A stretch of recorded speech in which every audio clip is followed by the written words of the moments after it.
When you first get your Apple Watch SE3 with a sport band, it might look simple to use, but attaching, wearing, and removing it properly is important for both comfort and safety. The band is designed with a secure pin and tuck system, which feels different compared to traditional watch straps.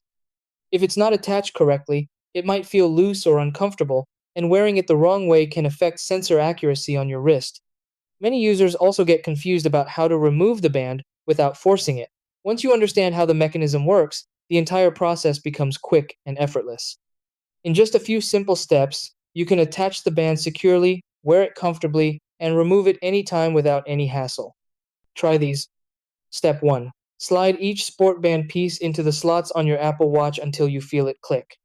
Step 2. Gently pull the band to make sure it's securely locked in place. Step 3. Place the watch on your wrist with the screen facing up and centered. Step 4. Wrap the band around your wrist and insert the pin into a hole that fits snugly.